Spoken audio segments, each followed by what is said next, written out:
ओम नमः शिवाय। कैसे हैं आप सब? आशा करती हूँ आप सब बहुत अच्छे होंगे।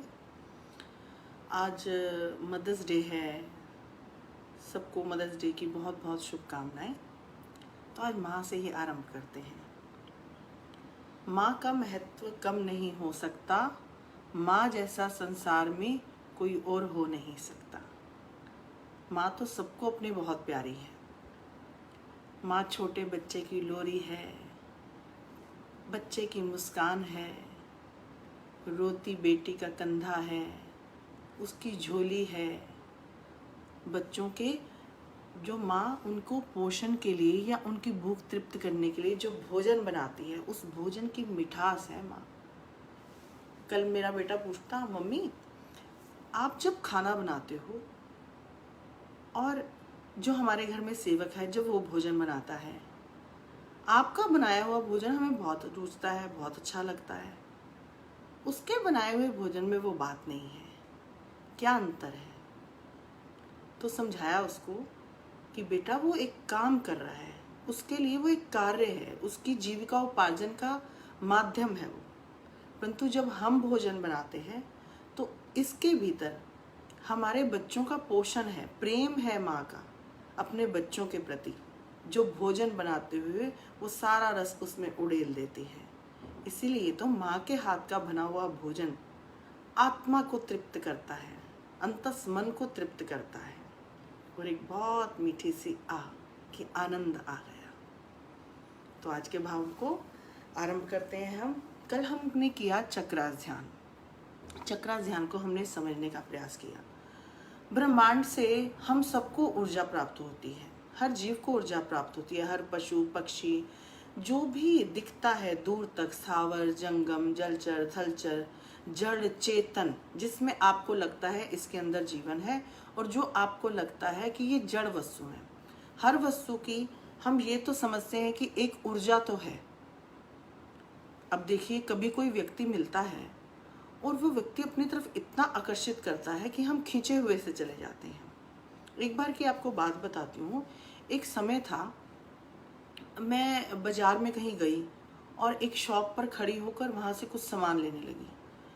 तो वो शॉप का जो मालिक था, शायद उनका घर अंदर होगा या ऊपर होगा कहीं।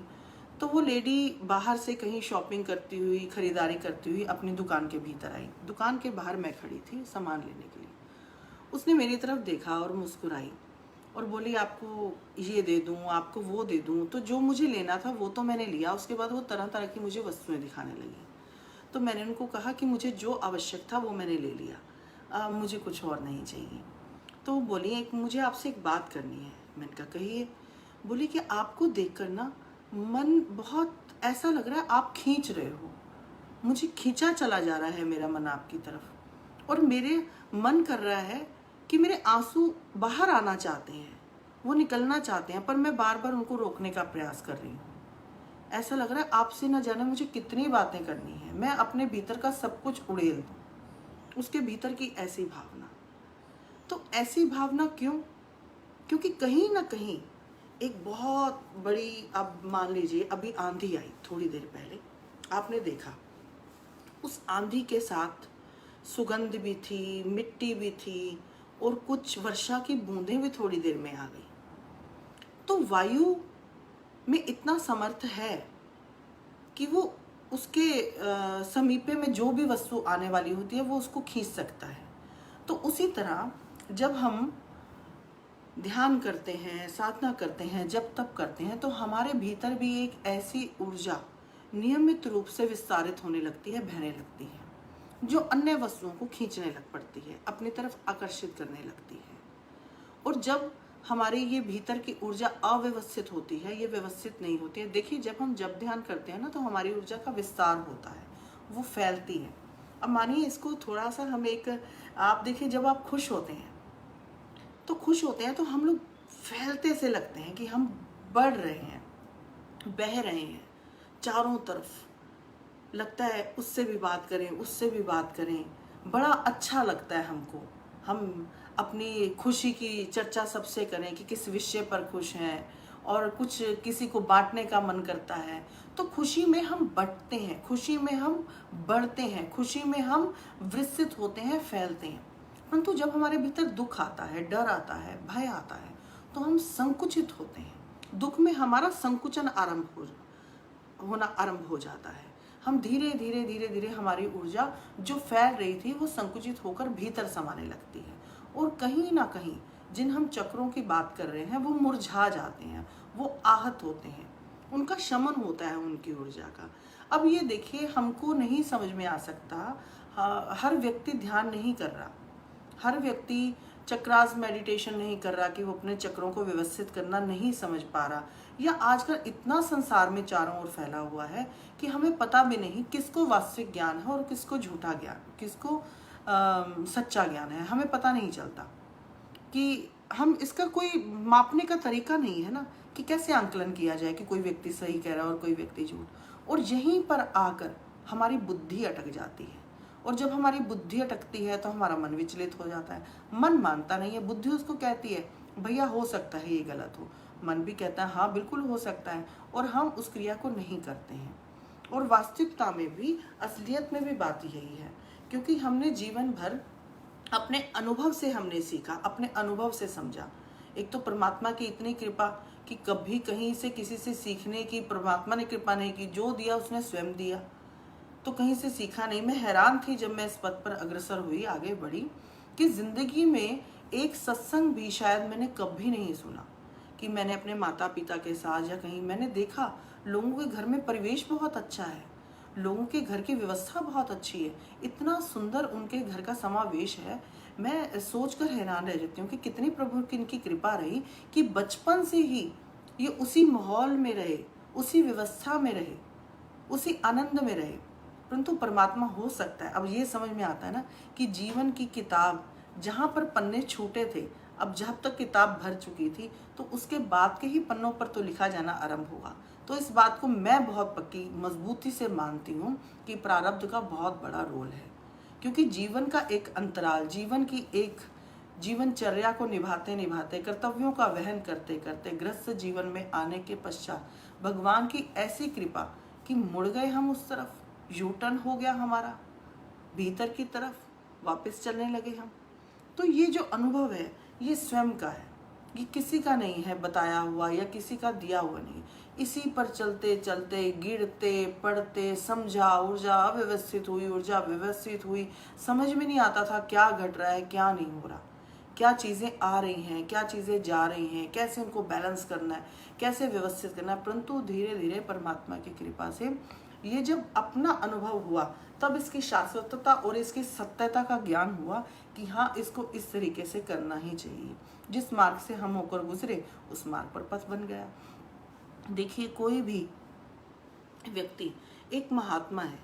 अब महात्मा इस पार से उस पार जाना है, चारों तरफ मिट्टी ही मिट्टी है, रेत ही रेत है, कोई उस पर रास्ता नहीं बना हुआ, ट्रैक नहीं बना हुआ।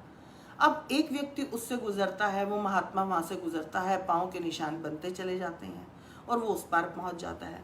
कोई और अन्य व्यक्ति आता है, वो भी उन पाँवों को देखकर सोचता है यही मार्ग है, वो अन्य जगह पर पाँव नहीं रखता, उन्हीं पाँवों के, उन पद चिन्हों के ऊपर ही पाँव रखता रखता पीछे पहुंच जाता है।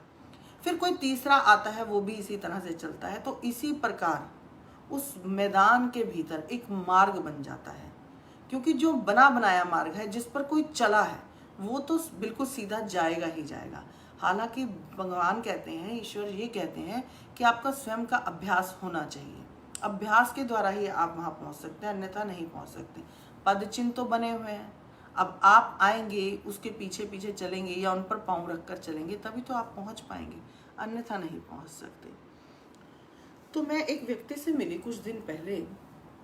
उस व्यक्ति की हालत बहुत खराब थी, उसको धन का बहुत अभाव था, उसके घर वित्तीय संकट जो देखने में और समझने में आया। एक समय था वो व्यक्ति बहुत वैभवपूर्ण जीवन को जी रहा था। अब उसके बाद उसको डर और भय भी जीवन में आने लगा कि मुझे अब बहुत डर लगता है। अब उसके बाद एक तीसरा भाव कि मुझे कोई अच्छा नहीं लगता।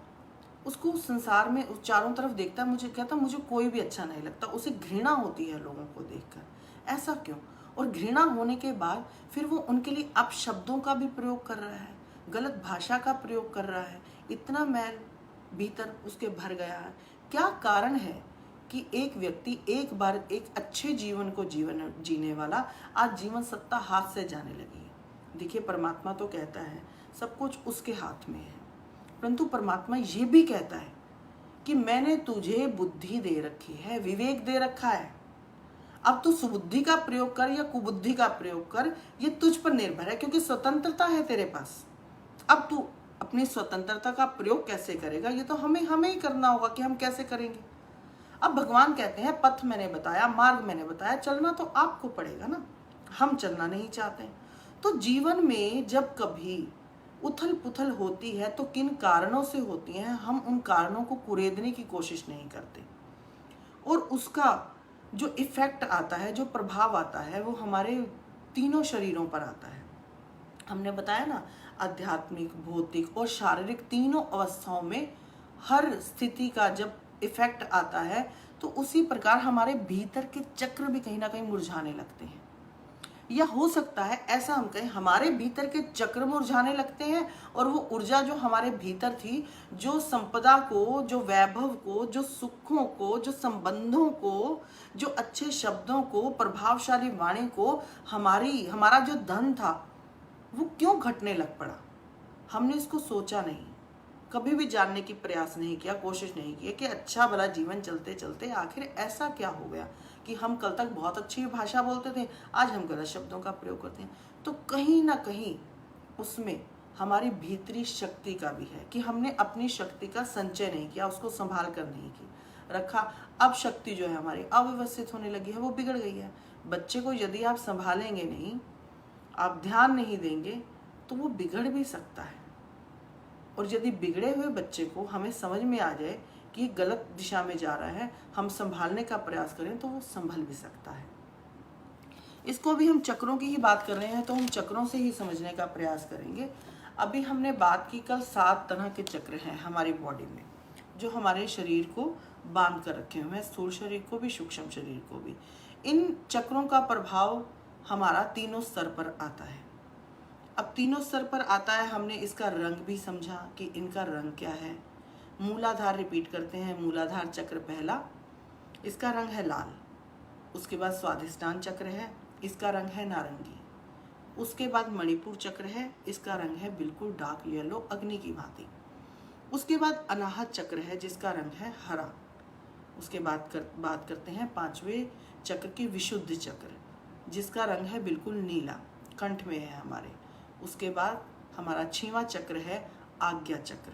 7वां चक्र है हमारा सहस्रार। ब्रह्मांड से ऊर्जा, कॉस्मिक ऊर्जा जो हमें मिलती है, एनर्जी मिलती है, वो हमारे सहस्रार से हमारे मेड्यूला में जाती है। वहाँ जाकर वहाँ पर वो एकत्रित होती है और धीरे धीरे हम उस ऊर्जा का प्रयोग अपने जीवन में दैनिकचर्या में उपयोग करते हैं।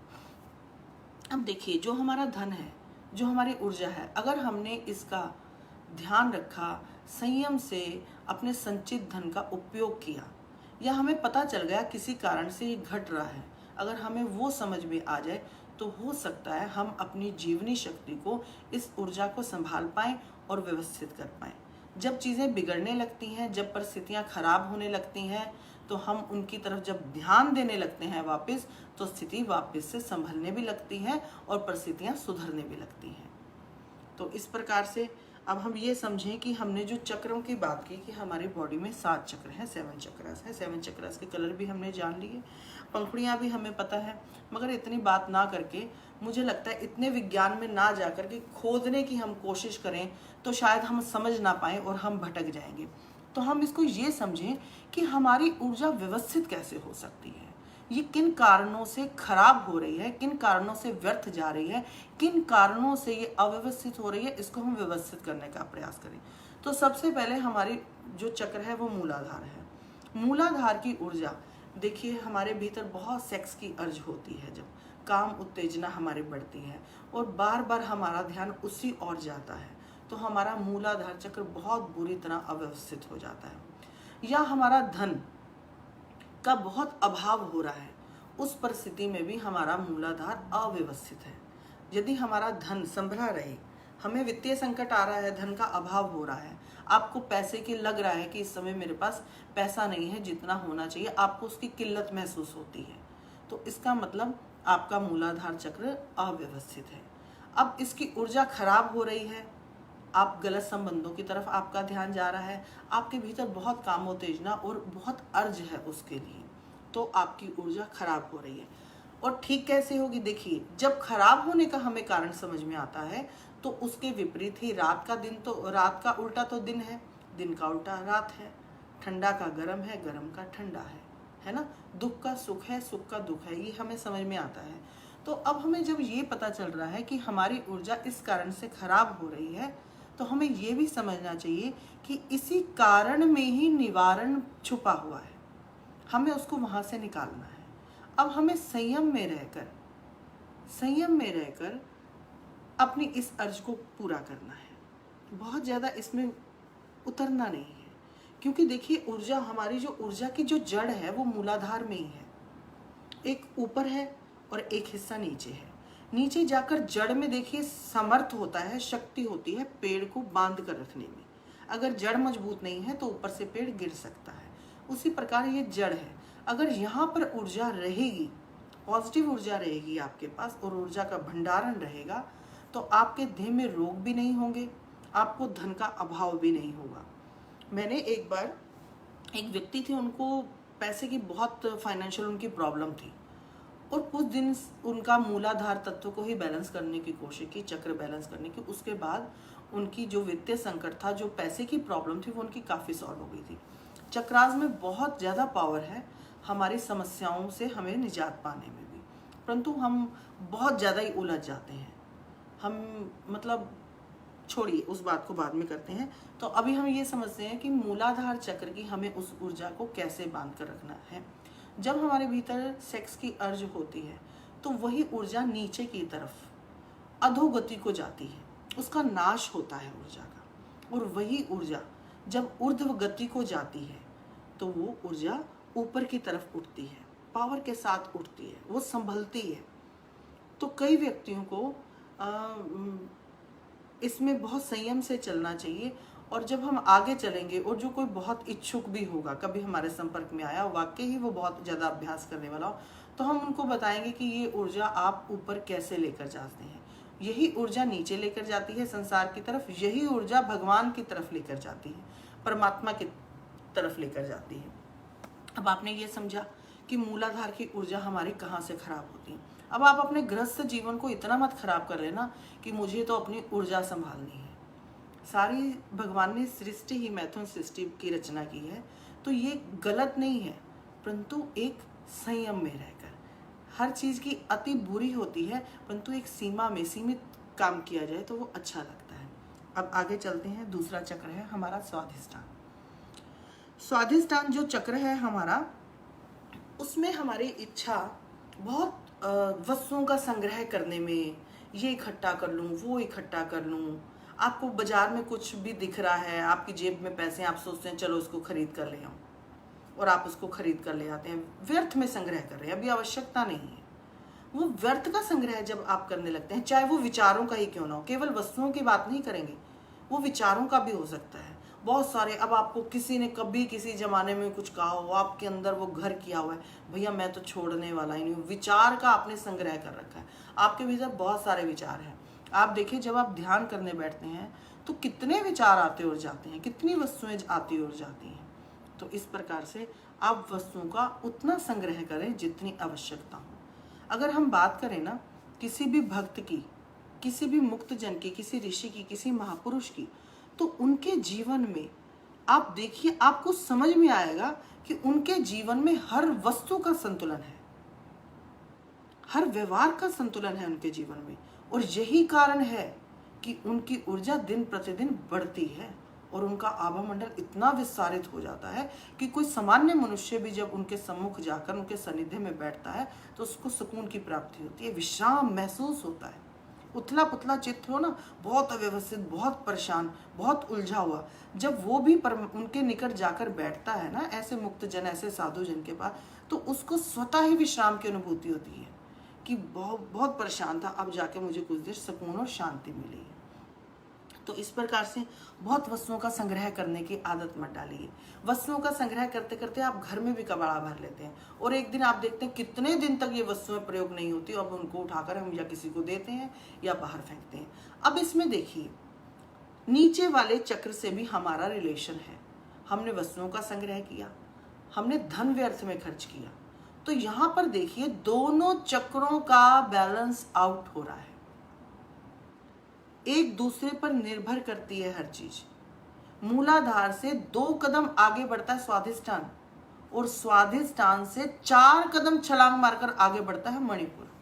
इसीलिए तो मूलाधार की अगर 4 पंखुड़ियां हैं तो स्वाधिष्ठान की 6 पंखुड़ियां हैं, और सीधा मणिपुर पे जाते ही 10 पंखुड़ियां होती हैं, सीधा 4 बढ़ जाती हैं। तो एक का दूसरे पर प्रभाव आता है। अब हमने ये समझा मूलाधार का इफेक्ट क्या है, हमारे स्वाधिष्ठान का इफेक्ट क्या है। अब तीसरे पर आते हैं हम मणिपुर चक्र पे। मणिपुर चक्र क्या है? अग्नि का घोतक है, अग्नि का प्रतीक है, बहुत गहरा पीला रंग है, एकदम अग्नि की माफिक। उसका रोल ही वही है, जठार अग्नि है भीतर, जो आपके भोजन को, जो आपके खाए हुए को पचाती है। ऐसी अंदर ऐसी तपती हुई भूमि है भीतर, ऐसा मैं कहूंगी हवन कुंड है जिसके भीतर सब कुछ स्वाहा, सब आहुतियां जा रही हैं। वहां पर अब हमारा कैसे अव्यवस्थित हो रहा है? हम गलत भोजन करते हैं, हम मांसाहारी हैं, हम लोग बहुत मसाले वाला, बहुत तीखा, बहुत मिर्ची वाला, बहुत चटपटा, बहुत खट्टा भोजन खाते हैं। उस कारण से हमारा मणिपुर अव्यवस्थित हो जाता है। अब बार बार भोजन खाने की आसक्ति होती है, बहुत भोजन खाने की आसक्ति होती है, ये भी खा लूं, वो भी खा लूं। हालांकि थोड़ी देर में परेशान होना है, परंतु फिर भी बहुत खाने की आदत होती है, बार बार खाने की आदत होती है। क्या खा रहे हैं, क्या नहीं खा रहे, बस जो आया वो खा रहे हैं, आते जाते चलते हुए खाना ही खा रहे हैं, कुछ ना कुछ ढूंढ रहे हैं खाने के लिए। भोजन के प्रति, खाने के प्रति आसक्ति। तो अब देखिए, यदि हमें अपना ये व्यवस्थित करना है तो हमारा भोजन सादा, सात्विक, जिसमें हरी सब्जियां, स्प्राउट्स, सैलेड्स, जो नेचुरल प्रकृति की तरफ से हैं, अगर हम वो लेंगे तो हमारा पाचन क्षमता कितनी बढ़ जाएगी और हमारा वो चक्र भी बैलेंस हो जाएगा। बहुत सिंपल है इसको समझना।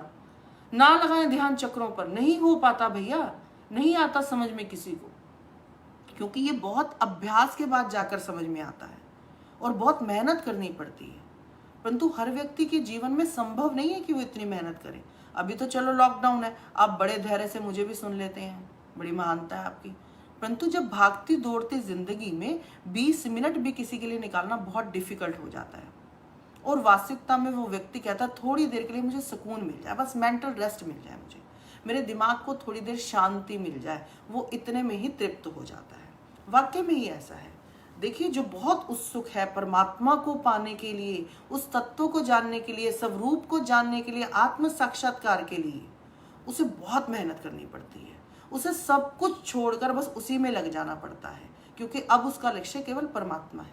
परंतु संसार में रहते हुए हमारी ऊर्जा भी संतुलित रहे, हम स्वस्थ भी रहें, और सब सुखों को भोगते हुए हम परमात्मा का नाम जप भजन कर पाएं, एक अच्छा मनुष्य बन पाए, एक अच्छा जीव बन पाए, परमार्थ हेतु, सबकी मदद हेतु हम कुछ कार्य कर पाए।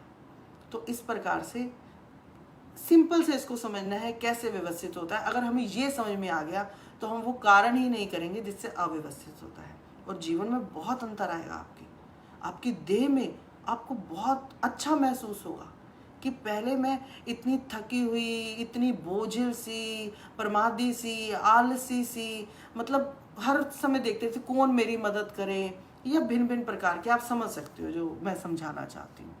तो जैसे ही आप अपने जीवन में परिवर्तन लाएंगे, अपनी जीवनचर्या में परिवर्तन लाएंगे, आपको वो आप खुद देख पाएंगे, खुद ही समझ पाएंगे कि हाँ, ये सत्यता है, मेरे बताने से होने वाला नहीं है, अनुभव आपका ही आपका ज्ञान है। अब देखिए, इसका मतलब हमें खाने की व्यवस्था अपनी सुधारनी पड़ेगी, बार बार नहीं खाना पड़ेगा।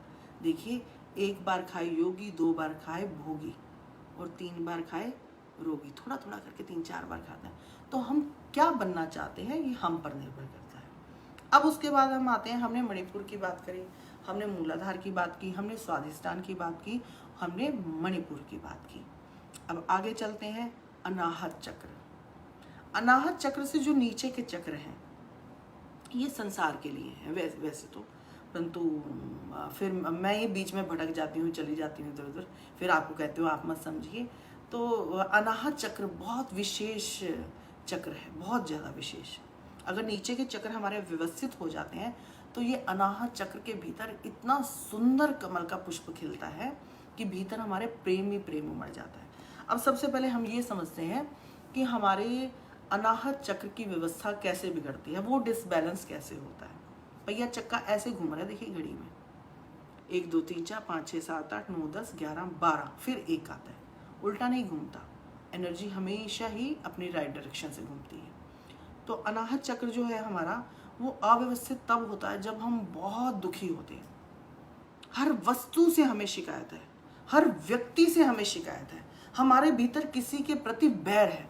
अब कल देखिए, आप लोग भी आजकल महाभारत रामायण सब कुछ आ रहा है।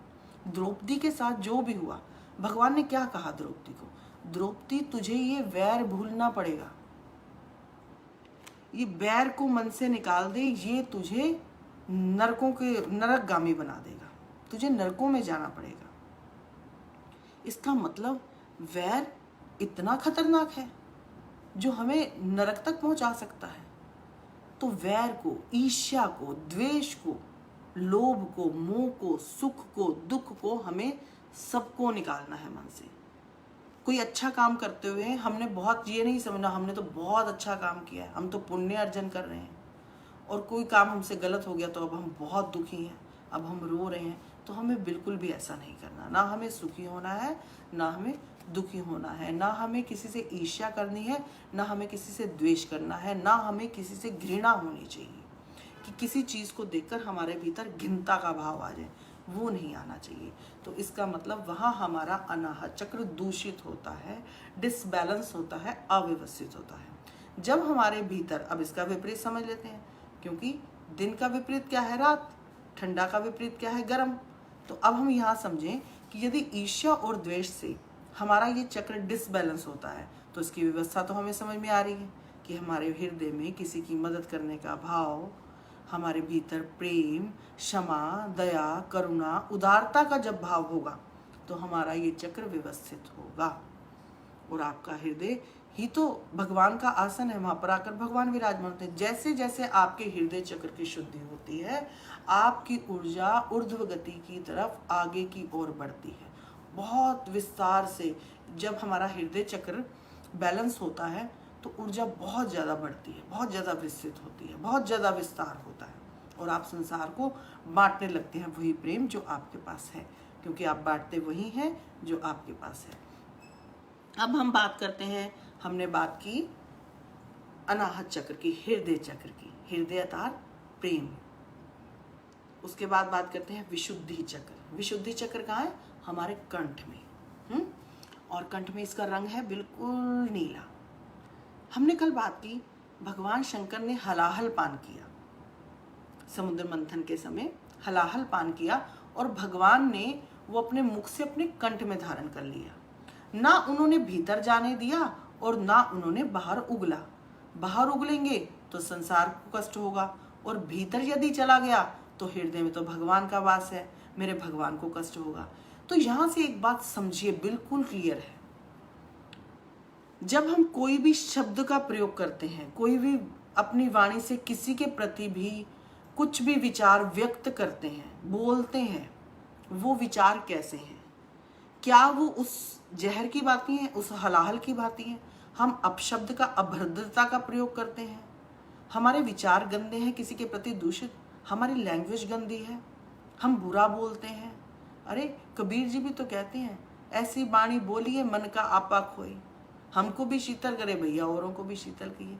मीठे शब्द बहुत अच्छे लगते हैं, प्रेम भरी वाणी बहुत अच्छी लगती है।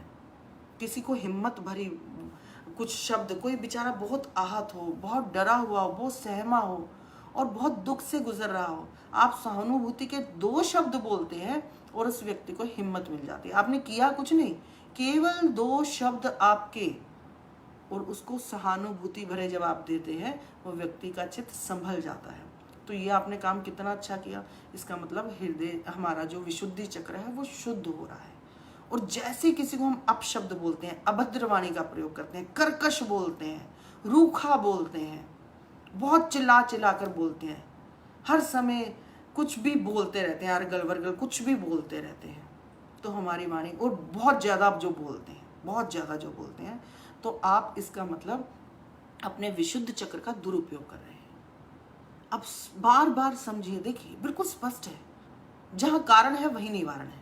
आपने कम बोलना है, मीठा बोलना है, अच्छे शब्द बोलने हैं, अच्छी वाणी का प्रयोग करना है, ढांढस भरी किसी को हिम्मत देनी है, मोटिवेशनल आपकी बात होनी चाहिए। तो इस प्रकार से, और कम बोलना है, व्यर्थ में नहीं बोलना, बोलते चलो बोलते चलो बोलते चलो, नहीं, कम बोलो, अच्छा बोलो, एकदम मजबूत, पहले उसको तोलो और फिर बोलो, तो आपका विशुद्धि चक्र व्यवस्थित होगा। अब वो भीतर जाएगा, यदि शुद्ध भाव है तो हमारा हृदय चक्र स्ट्रांग हो जाएगा, और अगर वो गलत प्रयोग कर रहे हैं तो उसकी ऊर्जा को भी शमन कर देगा। अब हमने यहां तक समझा। अब अगर हमारे ये सारे चक्र व्यवस्थित हो जाए, आपको ये समझ में आया कि कैसे होंगे व्यवस्थित, मूलाधार से लेकर हमारे विशुद्धि तक। विशुद्धि के बाद की बात, कंठ से बात की बात, कि यहां तक आप जो कुछ भी कर रहे हैं आप उसमें संभल सकते हैं, समझ सकते हैं। जो ही आपकी शुद्धि होगी, अब परमात्मा के राज्य में आप प्रवेश कर सकते हैं, क्योंकि परमात्मा साधारण जीव जैसा तो नहीं है ना, वो तो निजा आनंद, सत्य चित्त आनंद, वो तो आनंद धन परमात्मा, पुरुषोत्तम भगवान, ऊपर की बात। अब यहाँ तक जब आपकी शुद्धि हो जाती है तो इस ऊर्जा का विस्तार होता है। जिसके प्रति, जिसके भीतर ये गुण प्रकट हो जाते हैं, उनके चक्र अपने आप व्यवस्थित हो जाते हैं। या कोई नाम भजन बहुत करता है, शुद्ध भावना से, मन को भी बुद्धि को भी भगवान में लगाए हुए हैं, उसे चक्रों को जानने की आवश्यकता नहीं, वो स्वतः व्यवस्थित हो जाते हैं, क्योंकि इसका निजी ज्ञान मुझे स्वयं है। जब मैं जाप करती तो जाप करते करते एक दिन मुझे नहीं पता था तब कि बंद क्या होते हैं, क्या इनकी नॉलेज होते हैं, और सारे के सारे बंद लग गए, 1 2 3 एकदम से। हैरान हो गई मैं देखकर कि ये मेरी ऊर्जा एकदम से ऊपर कैसे एकदम शक की पंप की तरह खींच दी गई। तो वो उसका नाम का प्रभाव था। जब आप एकाग्रता से, मन से और बुद्धि से, क्योंकि मन नहीं बैठता, देखिए मन नहीं भजन करता, मन नहीं जपना चाहता, मन को ही तो काम में लगाना है, मन को ही तो समझाना है, मन को ही तो बिठाना है, मन को ही तो बार बार खींच के लाना है, और मन है कि भाग जाता है। फिर वो 2 पंक्तियां मुझे याद है, मन है कि मानता नहीं। तो इसको हमने मनाना है। तो जब मन मान जाएगा तो बुद्धि भी सिग्नल देगी, फिर मन भी सिग्नल देगा। इस पर भी बात किसी दिन करेंगे कि मन बुद्धि को सिग्नल देती है या बुद्धि मन को सिग्नल देती है। तो अभी हम ये समझें, जब हमारा विशुद्धि चक्र तक हमारी क्लियर हो जाता है सब कुछ, तो अब हम परमात्मिक साक्षात्कार, आत्मिक साक्षात्कार करने में धीरे धीरे सक्षम, समर्थ होते चले जाते हैं। तभी तो परमात्मा की विभूतियाँ, परमात्मा के रूप, परमात्मा की माधुरी का हम दर्शन कर पाते हैं। वो हमें इन नेत्रों से थोड़ी होते हैं, वो तो हम ध्यान में लीन, भीतर उतरे हुए, भीतर के चक्षुओं के द्वारा, अंतर चक्षुओं के द्वारा वो हमें दर्शन होते हैं। और जब आप इस ट्रैक पर चढ़ते चढ़ते आगे की ओर निरंतर बढ़ते चले जाते हैं, बढ़ते चले जाते हैं, तो इसी मार्ग पर तो सिद्धियां प्राप्त होती हैं। सिद्धियों के लिए तंत्र मंत्र की आवश्यकता नहीं है, वो तो एक अलग विद्या है जिसको भगवान भी नकारते हैं कि ये विद्या सही नहीं है। क्यों? क्योंकि लोग जंत्र तंत्र मंत्र को लोगों का नुकसान करने के लिए और धनार्जन करने के लिए प्रयोग करते हैं, जबकि परमात्मा तो शुद्ध है, सात्विक है, सहज है, शुद्ध है, और नाम भजन में वो बल है। भैया राम नाम के पत्थर भी तैरने लग पड़ते हैं। एक बार राम की मैं बात बताती हूँ आपकी, रावण के समय की। तो अब आप तो ये जानते हैं कि रावण महापंडित, और रावण ने युद्ध के समय कुंभकर्ण को उठाया कि भैया अब तुम्हारी जरूरत है, अब तुम उठ जाओ। कुंभकर्ण उठा, उसने कहा हाँ भैया बोलो क्या बात है। सारा कुछ रावण ने राम कहानी सुनाई, भैया ऐसा ऐसा हुआ है, अब युद्ध के लिए तुम तैयार हो जाओ। तो कुंभकर्ण बोला भैया आपको सीता मिली कि नहीं मिली? रावण ने कहा नहीं, वो तो नहीं मिली। तो कुंभकर्ण ने कहा आप राम का भेष बनाकर क्यों नहीं सीता से मिलने का प्रयास करते? तो रावण ने कहा जब जब मैं राम का ध्यान करता हूं, राम की रूप माधुरी का दर्शन करता हूं कि राम जैसा मुझे बनना है, तो राम कैसा है, जब मैं उनकी मुखारविंद निहारता हूं, उनकी छवि को निहारता हूं, तो मेरे में वो गुण आने लगते हैं स्वतः ही, और मुझे डर लगने लगता है। तब मेरे भीतर से ये भाव ही हट जाता है कि मुझे सीता को पाने का प्रयास करना है। तो इसका तात्पर्य यह मैं समझाना चाहती हूँ कि भगवान की रूप माधुरी के भी दर्शन करते करते गीता का जो 12वां अध्याय है भक्ति योग, बहुत सुंदर है, बहुत सुंदर। भगवान तो कहते हैं तुमसे ये करना वो करना, हम मुझे ये लगता है कि ये सहज नहीं है, परंतु भक्ति हो सकती है। हालांकि कठिन है, मीरा जैसे हम हो नहीं सकते, परंतु प्रयास तो कर सकते हैं ना, कोशिश तो कर सकते हैं। तो कोशिश करेंगे तो उसमें सारे चक्र अपने आप व्यवस्थित हो जाते हैं, भक्ति पथ पर अपने आप व्यवस्थित हो जाते हैं, उनको करने नहीं पड़ते। ये तो ध्यान योगी, ज्ञान योगी भिन्न भिन्न प्रकार से प्रयास करता है। जानना भी चाहिए, समझना भी चाहिए कि ये ऊर्जा है, हम कैसे खराब कर रहे हैं, हमें तो पता ही नहीं चलता। हम तो यूं ही मजा मजा लेते चटखारे लगाते रहते हैं, जीवा का स्वाद है, और क्या क्या हमारा बिगड़ जाता है। आप शब्द बोल देते हैं, गाली किसी को निकाल देते हैं, और देखिए क्या होता है, हमें पता ही नहीं चलता हमारा क्या खराब हो गया, हमारा क्या नुकसान हो गया, कौन सा अमूल्य धन, कौन सी अमूल्य निधि हमारे हाथों से हमारे फिसल कर चली गई। तो इस प्रकार जब हमें ये समझ में आ गया कि हमें ऐसे ऐसे व्यवस्थित करना है, तो कितना सरल है, बहुत सरल है। ये बहुत मेहनत की है इसको समझने के लिए और समझाने के लिए। आप भी, मुझे पूरी उम्मीद है कि आप समझेंगे अपने जीवन में कैसे कैसे इसकी व्यवस्था को आपने ठीक करना है, ये आप पर निर्भर करता है। और जैसे जैसे आपके ये चक्र व्यवस्थित होने लगेंगे, तो आपके देह के रोग स्वतः ही उनका शमन होने लगेगा, वो स्वतः ही मिटने लगेंगे। जो भी आपकी प्रॉब्लम्स हैं, हेल्थ इश्यूज हैं, वो पेट का है तो वो ठीक हो जाएगा, हृदय का है तो वो ठीक हो जाएगा, आपको गले की कोई प्रॉब्लम है वो ठीक हो जाएगा, आपको घुटनों की, आपको कूल्हों की कोई प्रॉब्लम है तो वो ठीक हो जाएगी। परंतु ये चक्र तो व्यवस्थित हो। तो प्रयास आपका, मेहनत आपकी, आप अपने लिए क्या करना चाहते हैं, अपने हित के लिए क्या करना चाहते हैं, इसका चयन तो आपको करना पड़ेगा। बहुत सीधे सरल सहज साधारण तरीके से ये समझा दिया गया कि कैसे व्यवस्था करनी है। अब आपको ये तो समझ में आ गया। अब थोड़ी देर हम चक्रों का ध्यान कर ही लेते हैं। अभी हमारे पास टाइम है 10 मिनट का। आपने किया या नहीं किया, मुझे तो ये कोई पता नहीं है कि आपने किया या नहीं किया, क्योंकि आप में से मुझे किसी ने भी ये लिख के नहीं दिया कमेंट बॉक्स पर कि यस हमने किया और हमें ऐसा फील हुआ। आप लोग कुछ बताते नहीं हैं, बताएं तो उससे जानकारी मिलती है, और आगे की तरफ क्या कराना है आपको, इसका भी भान हो जाता है कि अब हमें आगे कौन से ट्रैक पर चलना है। तो कोई बात नहीं, चलिए हम फिर से आज ध्यान करते हैं थोड़ी देर के लिए। वैसे चक्रास को ध्यान आप ना भी करें और आप सिर्फ इसी व्यवस्था से चलें तो भी आप व्यवस्थित हो सकते हैं। ध्यान में आपको दूसरा कराती हूँ एक,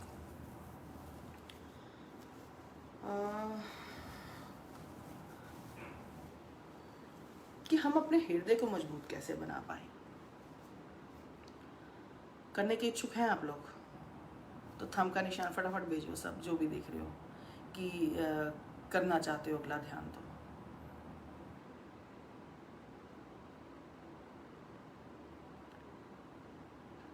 चलिए नेत्र बंद कीजिए, चेहरे पर मुस्कुराहट, हथेलियां अपनी जांघों पर, हथेलियों का मुख आसमान की तरफ, सीधे सरल सहज बैठे,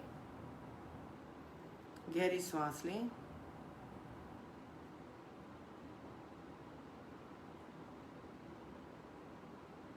श्वास हमारी नाभि तक जाएगी, नासिका से धीरे से श्वास लें।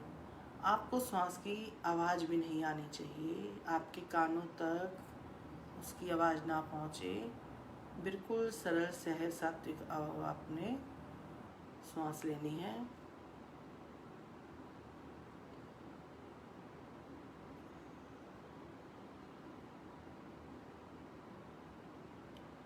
अपने सिर के बीचों बीच में आए,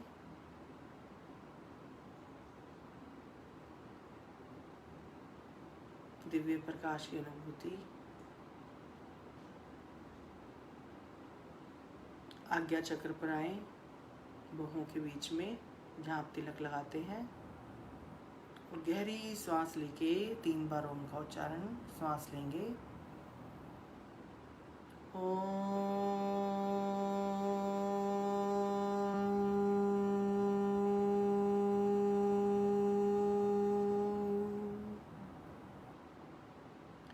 फिर से सांस लेंगे।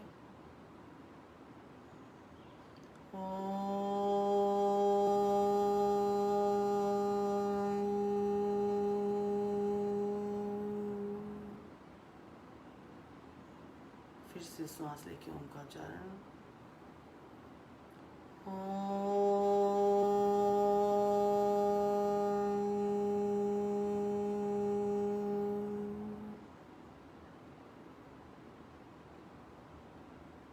सारा ध्यान अपनी बाहों के बीच में।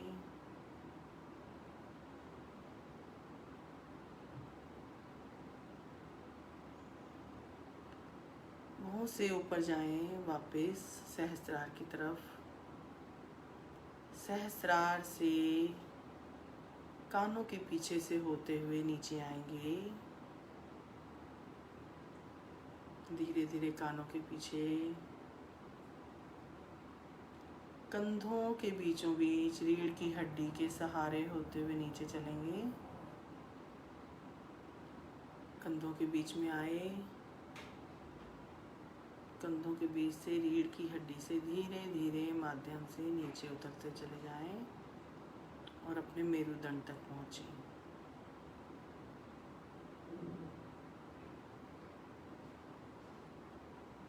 मेरुदंड पे ऊर्जा का एकत्रितकरण,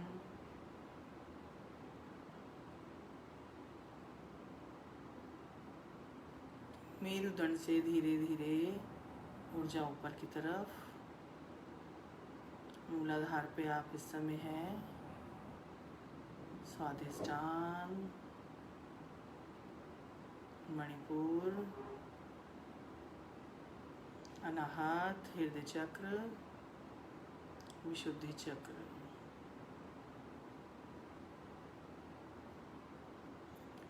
विशुद्धि चक्र से आज्ञा चक्र, आज्ञा चक्र से ऊपर सहस्रार, सहस्रार से फिर नीचे मेरुदंड पीछे आए, कानों के पीछे से मेडुला पे आए, मेडुला से विशुद्धि पर आए, विशुद्धि से अनाहत पे, अनाहत से मणिपुर, मणिपुर से स्वादिष्टान, स्वादिष्टान से मूलाधार, फिर मूलाधार से वापस स्वादिष्टान। इस तरह से मूलाधार से सहस्रार, सहस्रार से मूलाधार, बार बार ऊपर जाएं, बार बार नीचे आएं। एक एक चक्र के स्थान पर धारणा करें कि ये चक्र वहाँ पर है। आपको जो रंग दिख रहा है उसे ध्यान से देखें, जो चित्र बन रहा है उसको ध्यान से देखें।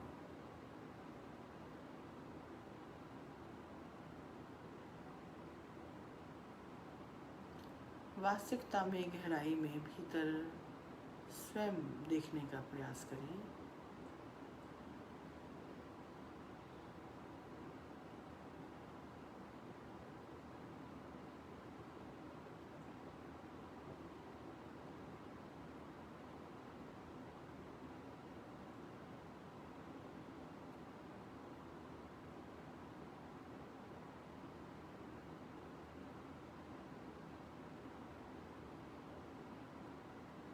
मूलाधार से स्वादिष्टान, स्वादिष्टान से मणिपुर, मणिपुर से अनाहत, अनाहत से विशुद्धि, विशुद्धि से आज्ञा चक्र, आज्ञा चक्र से सहस्रार, सहस्रार से मेडुला, मेडुला से फिर विशुद्धि, विशुद्धि से हृदय चक्र, हृदय चक्र से मणिपुर, मणिपुर से स्वादिष्टान, स्वादिष्टान से मूलाधार।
मूलाधार से स्वाधिष्ठान, स्वाधिष्ठान से मणिपुर, मणिपुर से अनाहत चक्र, अनाहत से विशुद्धि, विशुद्धि से आज्ञा चक्र,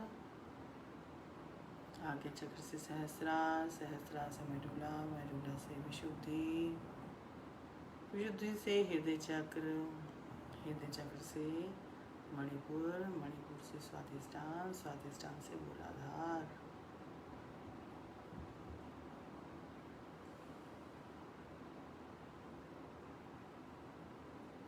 नासिका से श्वास लें, मूलाधार तक जाएं, मूलाधार से श्वास वापस नासिका से आए, फिर से श्वास लें, मूलाधार तक जाए, मूलाधार से नासिका से बाहर आए, फिर से श्वास मूलाधार तक जाए, मूलाधार से नासिका से लौट आए, फिर से श्वास भीतर जाए, मूलाधार पर, मूलाधार से वापस नासिका से आए, नासिका से श्वास जाए, अब स्वाधिष्ठान तक जाएं, स्वाधिष्ठान से नासिका से श्वास लौटकर बाहर आए, फिर से श्वास जाए, स्वाधिष्ठान पर पहुँचे, स्वाधिष्ठान को स्पर्श कर वापस लौटे, फिर से श्वास जाए, स्वाधिष्ठान पर पहुँचे, स्वाधिष्ठान को स्पर्श कर वापस लौटे, फिर से श्वास लें, अब श्वास मणिपुर पर जाए, नाभि चक्र पर पहुँचे, जीवन के मूल केंद्र पर, और नाभि से वापस आए, फिर से श्वास नाभि तक जाए,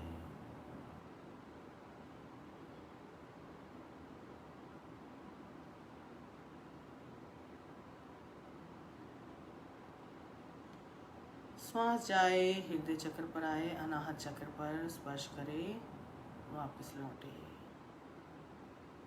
श्वास फिर भीतर जाए, अनाहत को स्पर्श करे, फिर वापस लौटे,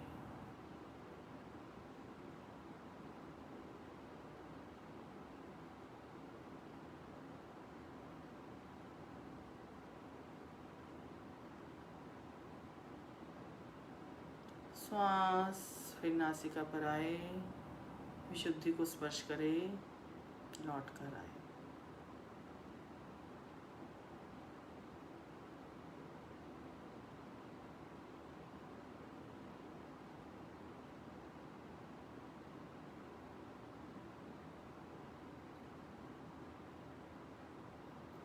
श्वास वापस नासिका से आज्ञा चक्र की तरफ चले,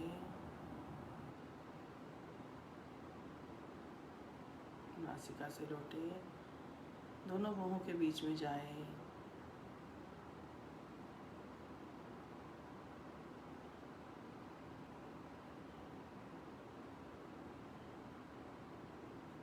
नासिका से श्वास चले, सहस्त्रार पर जाए, सहस्त्रार से लौटे, फिर सहस्त्रार पर जाए, फिर लौटे, फिर सहस्त्रार पर जाए, फिर लौटे, सहस्त्रार से ऊर्जा मेडुला में आए, सारी ऊर्जा एकत्रित होकर मेडुला में पहुँचे, श्वास हर स्थान से ऊर्जा को व्यवस्थित कर एकत्रित कर मेडुला पे संचित कर रही है,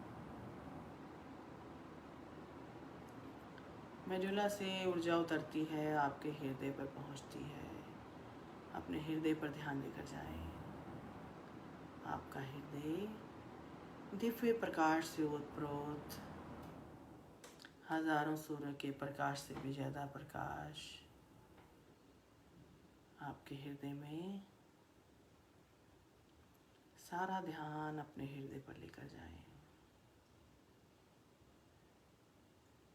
महसूस करें आपके हृदय के भीतर एक दिव्य ज्योत जग रही है, इस दिव्य ज्योत का ध्यान करें, ये आपका हृदय नहीं है, मांस का टुकड़ा नहीं है, ये दिव्य ज्योत है जिसका प्रकाश आपकी देह में चारों ओर फैलता है।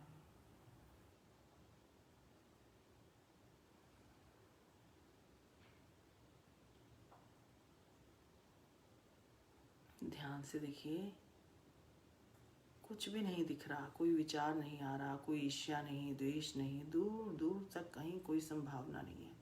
केवल और केवल प्रकाश की अनुभूति, यह परमात्मिक प्रकाश, परमात्मिक ऊर्जा।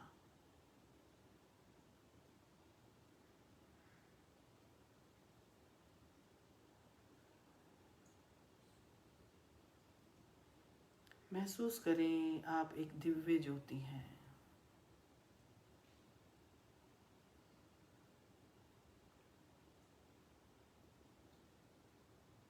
ये देही है, शरीरी, आत्मा, परमात्मा का अंश, जो भीतर एक ज्योत के रूप में विद्यमान है।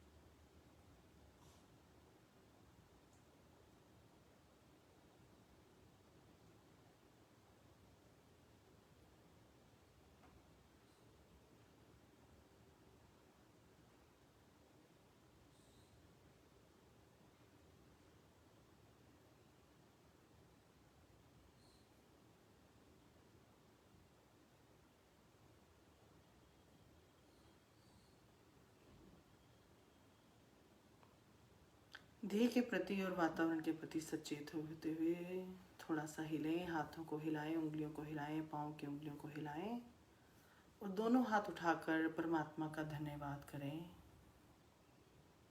इन अद्भुत क्षणों के लिए, दिव्य ज्योत के दर्शन के लिए, मेरे भीतर की हलचल को स्थिर करने के लिए,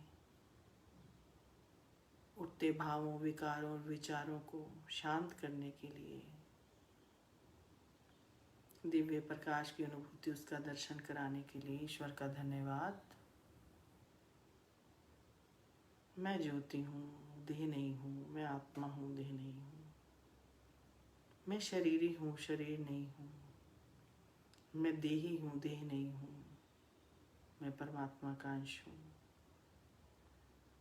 मन ही मन अपने शब्दों द्वारा, अपने भाव से परमात्मा को धन्यवाद, उनकी इस अनुकंपा के लिए।